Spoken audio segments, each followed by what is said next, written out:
Well, good afternoon, everyone. I'd like to welcome you here to this wonderful venue. I know it's nicer outside, but what I'll be speaking about today is about the outside, so you're halfway there. I'd like to thank the Darby Love and all the people at the Nanaimo North Library for affording me the opportunity of being able to speak to you today. My name is, for those of you who don't know, Lawrence Winkler, and I'm currently between jobs. Although today has reassured me a little bit that there may be a little hope to my audacity coming. If you have cell phones, I would appreciate you, Robin, switching them to stun. Unless you want to have a live Twitter feed, you know, I'm okay with that. You can do that. Today, I'm going to read excerpts from a book that I wrote 7 years ago. And so your first question is, well, what took you so long? And the answer is very simple. Being XY kind of genotype, I don't take directions very easily. And so I have a hardware operating system that's rather delusional. And I thought all I had to do was put an ebook up on Amazon. And within 2 weeks, you know, the Nobel Committee would be wending its way through, you know, to my inbox, and it didn't happen. So I waited another year, wrote another book. It still didn't happen. And I had my heart set on this because there are 5 individuals who have refused the Nobel Prize in Literature. 3 of them are French, go figure. But I wanted to be the 6th. And I found out that that's the reason why the Pulitzer people do not announce the winners before they announce the winners. So 6 years went by, 6 books went by, and I decided that Einstein was right, and you know, doing things repeatedly is kind of a stupid thing to do. And so luckily, my lovely assistant, who doesn't want to be pointed to, Robin, for my 60th birthday had a surprise for me, had several actually. And one of them was that she had printed some copies of Westwood Chronicles, and at the party we gave them out to some friends. And unbeknownst to me, she dropped a copy down to Nault, which is a Nanaimo area land trust downtown, where it sat on a desk for a year. But unbeknownst to me again, there was a biologist down there who I guess was not very busy, and he read the book over and over again and emailed me one day. And he said that he wanted to buy a print book. And I wrote him back and I said, well, I don't have one. And he wrote me back and he said, well, what would it take to get one? And I wrote him back and I said, more than you've got. But I said, if you could get some individuals together, I would print a run, and that would be it. So he emailed me back and said he wanted 50, and thus the legend was born. And I thought, gee, you know, I wonder if I did an author reading whether I could boost those numbers just ever so slightly. So the next question is, well, what's the book about? And this is probably one of the reasons why the Nobel Committee people haven't got in touch with me, because it's a little hard to characterize. I had a perspective publisher, heavy on the perspective, who asked me the same question once, and I said, well, it's narrative nonfiction, natural history, a bit of natural philosophy, and it's about my backyard. And I had a reviewer that said that it was a lyrical chronicle of the science and poetry of nature. And he said, yeah, but what's it really all about? He said, is it like Walden or Pilgrim at Tinker Creek? And I said, no, it's like Westwood Lake Chronicles. And so he asked me what he should do about it. And I said, well, why don't you read the book and get back to me? And he did. And he told me that, to my distress, that the book was far too gentle. And I told him that he obviously didn't know me very well. So if I had 3 sentences to describe the book, I would describe it thus.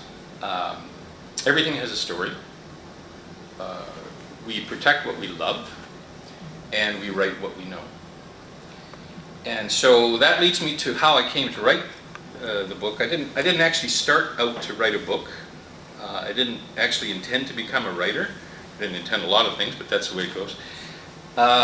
And there are 3 inherent contradictions, 3 things I did backwards to get this book out. The first was that the inspiration actually came from exhaustion. which doesn't sound like the right direction. But when I was working in my backyard and vineyard or in the garden, and I got tired, I sort of flopped into an Adirondack chair and I looked around. And most of the time I didn't see anything because I was blurry-eyed, but very occasionally and more frequently I started to see things that I'd only looked at before. I started to notice some stuff in my backyard: animals, plants, weather conditions, people who shouldn't be there. Anyway, I started wondering a little bit about why something was named what it was named, and what function it had, and how it fit in the grand scheme of things, and how it lived and how it died. And it became a process of deliberate inquiry, and then it became a catalog. And then the catalog started to develop a narrative, and a narrative is just a meaning-making machine. So it wasn't just a chronology, there was causality, and there was centrality, and there was architecture, and there was a voice that came out of this. And the voice was a great voice. It became an anthem. It became an anthem for my lovely assistant and I, to celebrate, a bit of a celebration as to what was in the backyard. And it was a big anthem. It was a brass band anthem. It was arpeggios. It was major chords. It was majorettes. Well, not so many, but there were some. And so, as I wrote it further, I discovered that there was a second inherent contradiction. There was a second thing I got backwards. Most literary happy ending celebrations are a journey towards paradise. But as our good neighbors will vouch for me, if you're in paradise, there's only one direction from there. And everything I wrote about started to become a bit of a cautionary tale. It started to become a bit of Paradise Lost redux. The red squirrels and the Douglas squirrels started getting beaten up by the eastern gray squirrels. The running little native blackberries got pounced on by Luther Burbank's big Armenian blackberries. And the little Pacific chorus frogs, who used to open our gates every spring, got eaten up by the jug-a-rum American bullfrogs. And it happened to people too. Developers would come into the neighborhood, cut down the trees, name the streets after them. And I started thinking about this whole process, inexorable process of entropy in the second law of thermodynamics, and how it was also inevitable, and how when humans are displaced, it's a tragedy, and when flora and fauna are displaced, it's progress.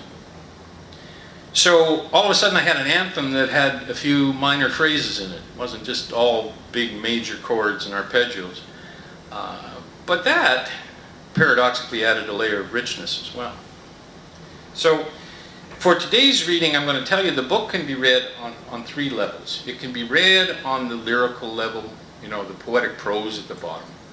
It can be read in the scientific level in the middle, the sandwich of the stuff, and is well researched, according to the Nanaimo Bulletin. And it can be read on a philosophical level, existential, transformational, but for today's purposes, because it's nice outside, and I can see by the frowns on some of your faces that I'm talking way too much instead of reading, I'm going to keep it on the lyrical level, and I'm going to read just a few extracts, and then at the end you can ask me questions, and I may or may not answer them. That's great. Okay, so here we go. I gotta learn how to do this first. Yes.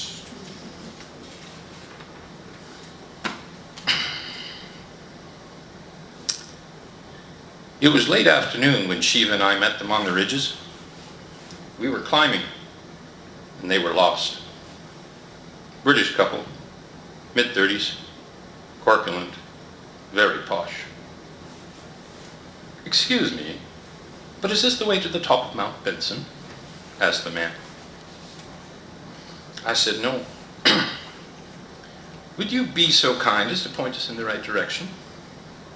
I commented it was getting rather late in the day for a stroll up to over 1,000 meters, and inquired if they had a map. "Oh yes," he replied, pulling out a folded tourist brochure out of his pocket. I asked if they had a cell phone. No, but we have a GPS. I must have been staring. Great, I said. So you know exactly where you are when you die. Mount Benson's the Anchor Rock Westwood Lake backstop.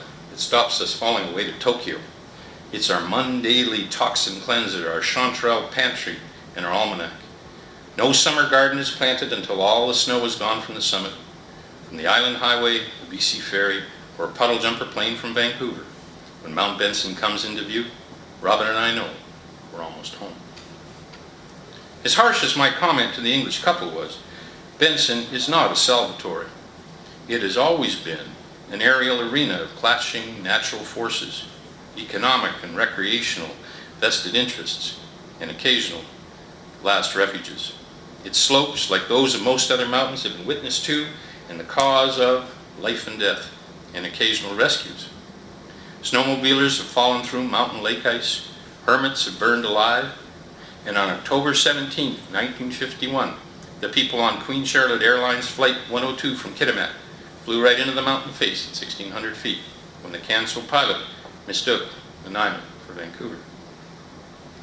2 hikers died of hypothermia in January of 2002.